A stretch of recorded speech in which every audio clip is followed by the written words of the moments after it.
Borthakur IAS Academy প্রস্তুতি আৰু অধ্যয়নৰ নিৰ্ভৰযোগ্য ঠিকনা Borthakur IAS Academy. Welcome to the Hindu analysis for 8th July 2021. Let us begin with the first article today. Judge recuses from hearing Mamata's election petition. So, the reason that we are discussing this article is to understand what is recusal. So, in judiciary, there is no such rule in regards to recusal, but recently there has been certain high-profile cases where the judges have been recusing themselves from the judicial proceedings.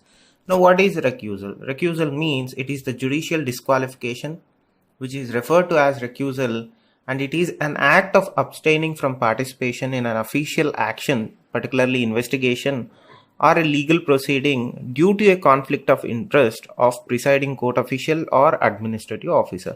But we use the word recusal in judicial terminology.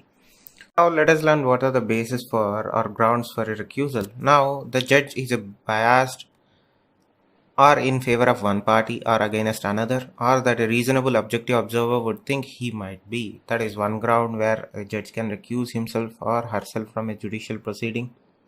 Or the second is interest in the subject matter or relationship with someone who is interested in it, background or experience such as judge's prior work as a lawyer, personal knowledge about parties or the facts of the case, ex parte communications with lawyers or non-lawyers, ruling, comments or conduct. These are the few grounds under which a judge can recuse himself or herself from a judicial proceedings.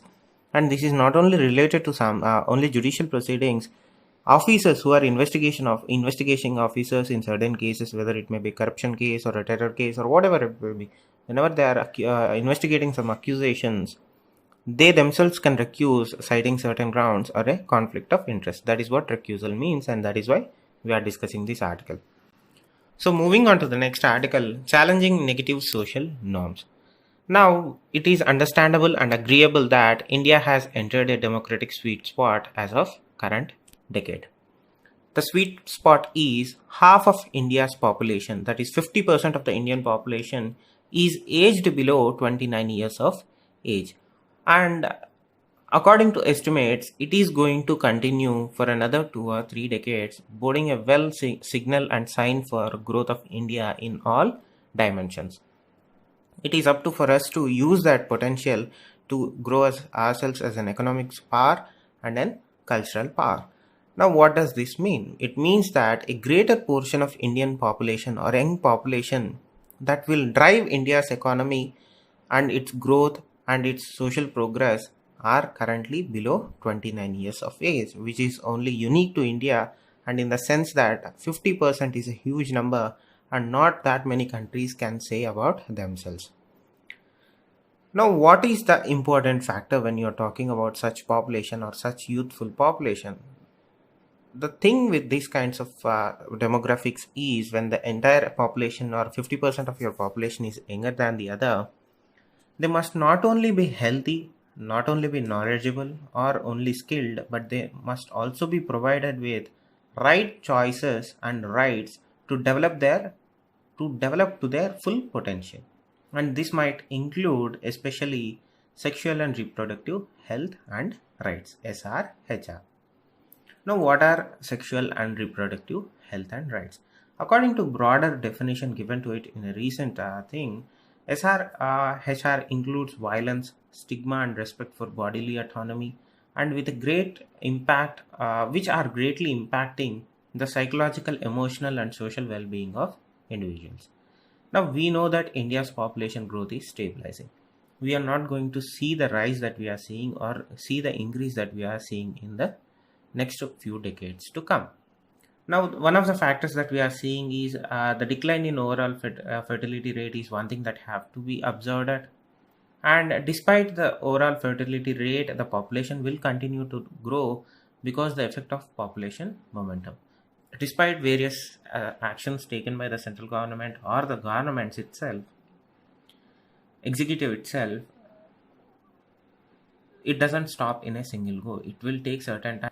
The sweet spot is half of India's population is under 29 years of age, and this is going to continue for 2 or 3 decades to come. What does that mean? It means that in this period, a greater portion of young population or young people in India will drive or will certainly help in economic growth of India and also social progress. But what is the caveat here? The caveat here is that they must not only be taught knowledge or skills and not only be healthy, they must also be educated in rights, and they must also be given rights and choices to develop to their fullest potential. And especially when you're talking about rights and choices, the primary one that include is sexual and reproductive health and rights. Now this is particularly regarding to women's health and women's choices. What is the definition of sexual and reproductive health and rights? There is a wide definition that has been arrived over consensus, and it includes violence, stigma, and respect for bodily autonomy. And these three things greatly impact the psychological, emotional, and social well-being of individuals. That is why we need to give a greater importance to sexual and reproductive health and rights associated with it. Now, one thing that we have to understand is India's population growth is stabilizing at this point of time. We are not going to see that increase that we have been seeing for the past few decades.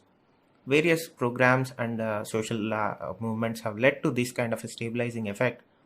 But it doesn't mean that we are going to see a sudden stop in increase of our population. Because there is a population momentum in the ecosystem itself, it will take certainly some time to see the stop of population growth in India, and it will begin to plateau.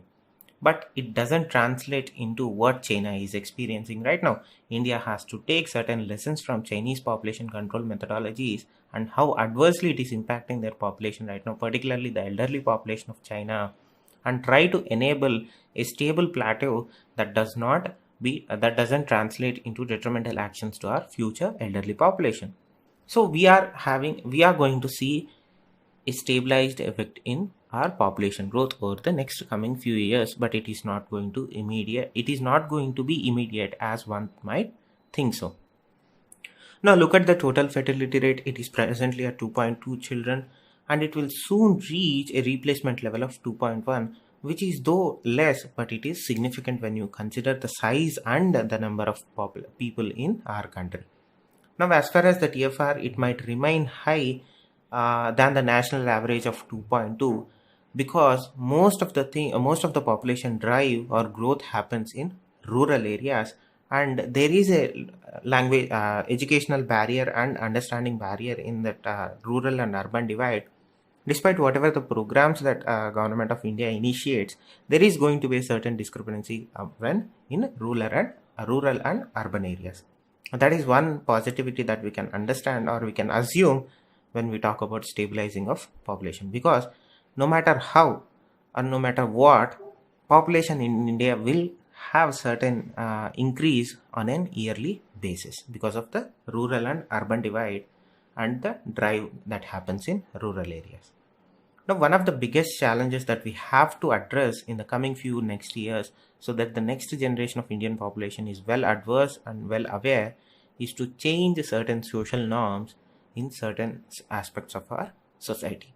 And that needs to happen on an immediate basis. Whenever somebody says about population stabilization strategies, those population stabilization strategies must always keep in mind the rights of women and girls, and then accordingly to their needs, it has to be adjusted. Because whenever you are talking or formulating a policy in regards to women's rights, they must have a greater say in choosing their choices or having their choices be implemented. It might be anything. It might be the family size issue, it might be their career issue, whatever. When you are, particularly as we are discussing population alone, let us concern ourselves to the family size aspect of it.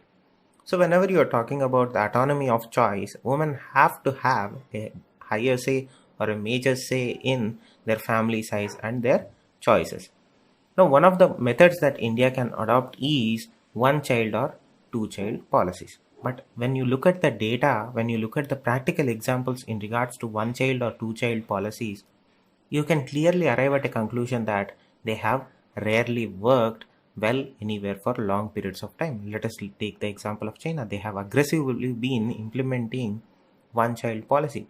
Mind you, the one-child policy is not uniformly applied in China. There are certain liberties that are also given to certain sections of the society, but nonetheless, for the major portion of the population, they were curtailed to only one child.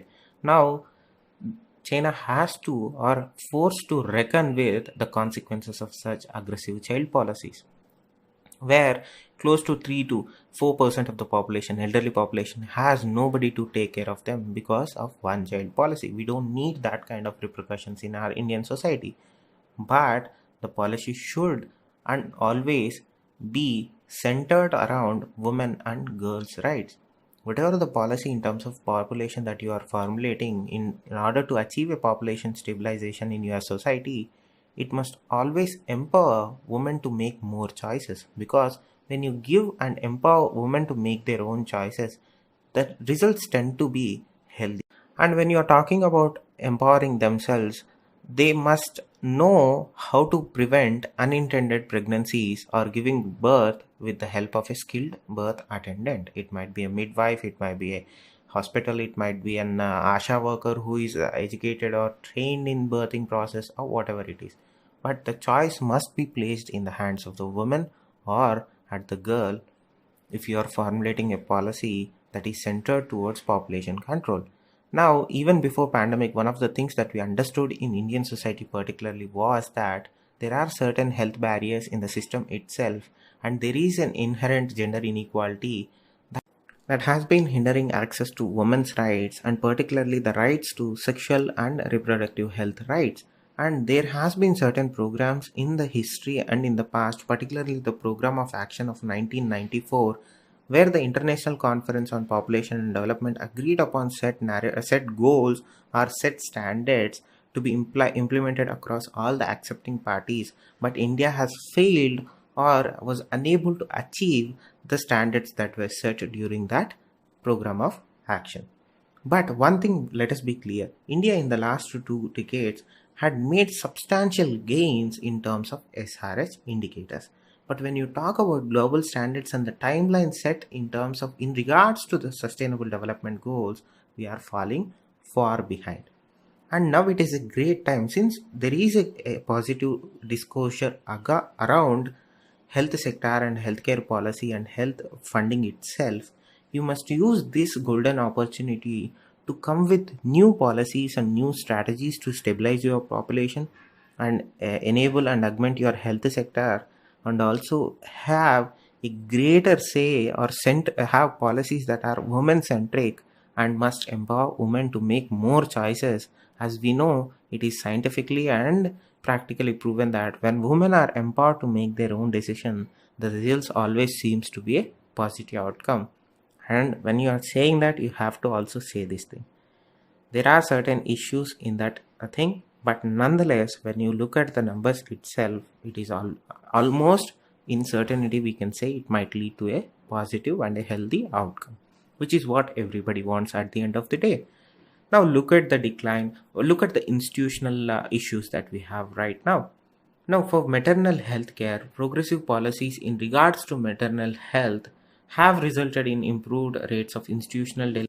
You may say, how are you arriving at the conclusion that there has been a progress in maternal health care? The best example is the rate of institutional delivery. The decline in maternity mortality ratio alone proves to this, allows us to come to this conclusion.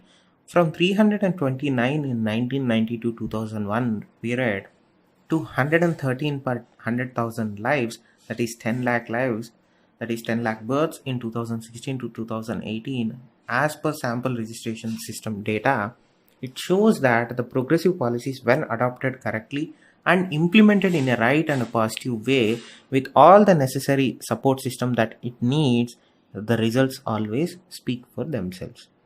Now, when you are talking about family planning itself, there has been a monumental shift in terms of planning, family planning in Indian society.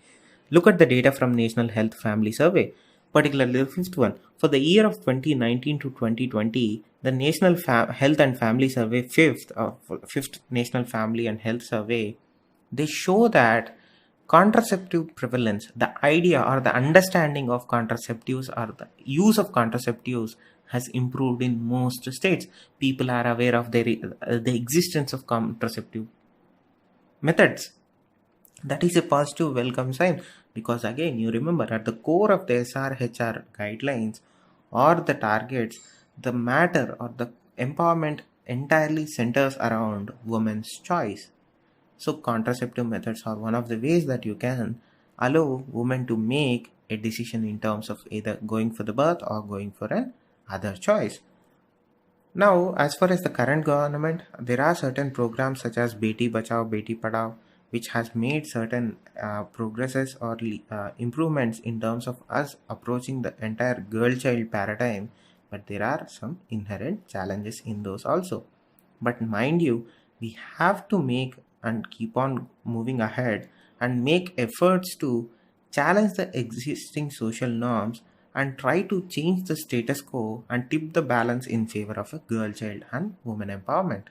Right? That should be the goal. That has been the goal. But nonetheless, Indian society itself has some rigid structures, particularly in rural areas, where it needs a comprehensive approach.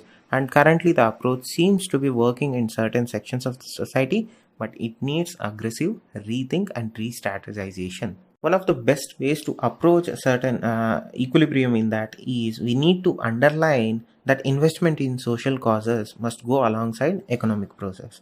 Once you get that link and the bridge into the society, it will almost always take forwards by themselves. Now, one of the alarming things that we are seeing right now, when you concern it in a global way and in particularly Indian number, is that girls are still marrying too young. 26.8% of women aged between 20 to 24 are married before they turn 18, often having their first child within the first year of marriage. Now, mind you, there is a lot of discussion and debate that surrounds what is the right age for a woman to have a child. See, there are certain studies that indicate one number, there are many studies that indicate the other.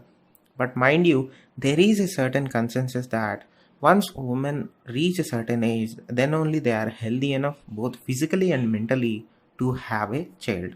Any age below that they have a child, it is both risky for the women themselves and the child they give birth to. Now look at the Indian status here. India has slipped 28 places to rank 140 among 156 countries, becoming the third worst performer in South Asia in the World Economic Forum's Global Gender Gap Report of recent time, that is 2021. Now it is high time for India to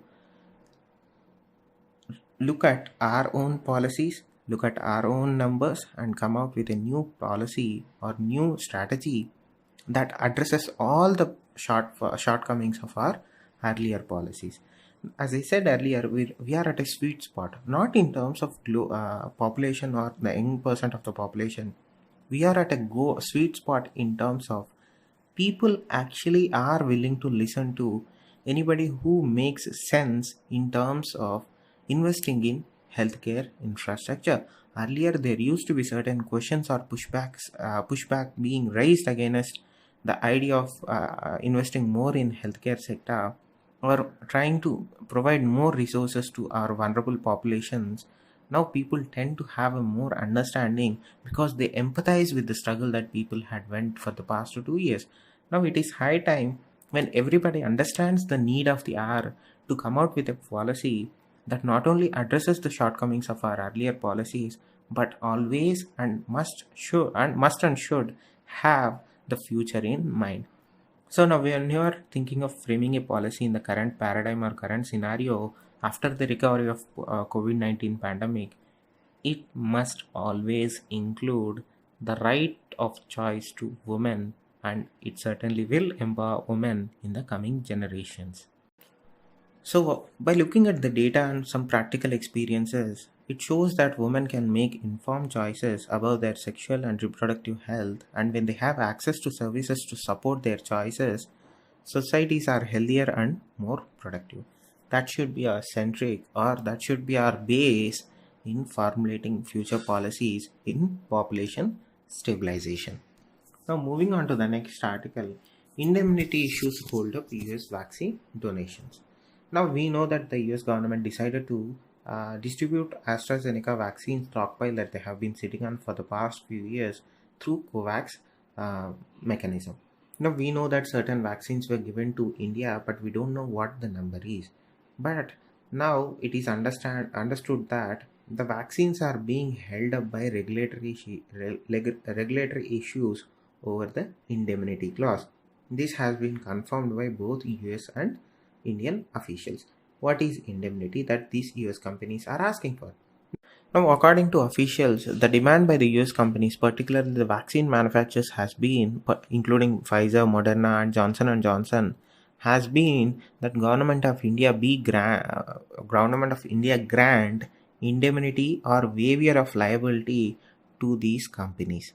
Indian government hasn't said whether they are going to waive off the liability issue or the indemnity clause in agreements, and that is one of the reasons why whatever the vaccine donations that came from the US are in holding since June 3 of past month. Now, the specific provisions of indemnification are still under discussion. This is according to Indian sources, indicating that not only are the US vaccine donations are on hold for the moment, but also casting a cloud over the delivery of Moderna vaccines, which have already received emergency use authorization in India, and the first of its consignment is due to reach this week in India. Now, we discussed in detail why indemnity clause has been the focal point of discussion between vaccine manufacturers and Indian government, and now also it is the hurdle. Now, what they are asking for, the indemnity would be used as a legal defense to protect the US firms which have pointed out that they cannot take responsibility for cold chain lapses and transportation problems in India. That seems to be the major driver, where, as I said earlier, neither they are budging nor we are budging.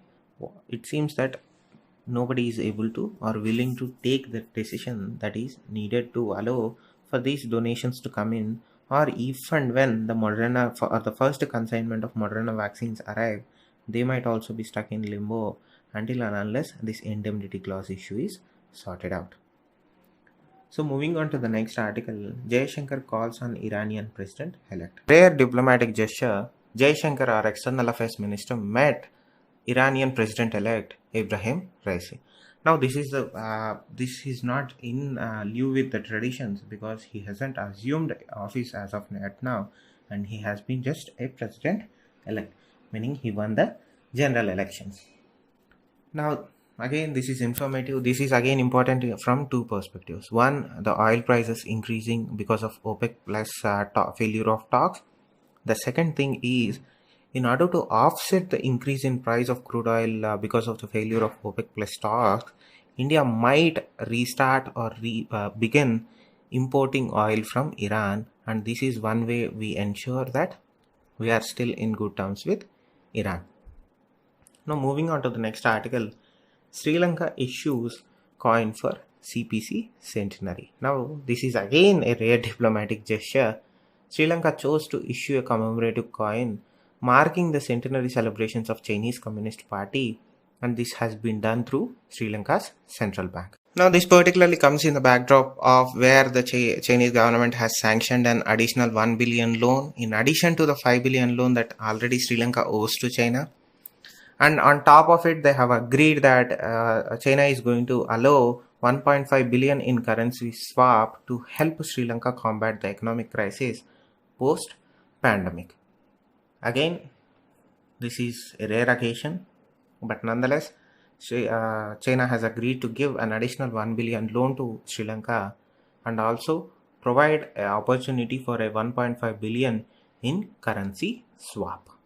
So, moving on to the next article, Fitch cuts GDP growth estimate to 10% on slower recovery. Now, Fitch Ratings, which is one of the premier ratings in the world, has projected a growth of real GDP for the year 21 and 22 to 10%. Now, earlier it projected a growth rate of or GDP rate of 12.8%. Now, citing a slower recovery due to the second COVID-19 wave and the restrictions associated with it has reduced the real GDP growth for the year 21 and 22 to 10% from 12.8%. Now they say that because of the restrictions, the medium-term growth hopes of about 6.5% could also suffer if the business and consumer activity remains scattered because of the pandemic. Now this is again in line of all the rating agencies in the world restructuring or giving a reduced projections for both GDP, real GDP and our economic recovery.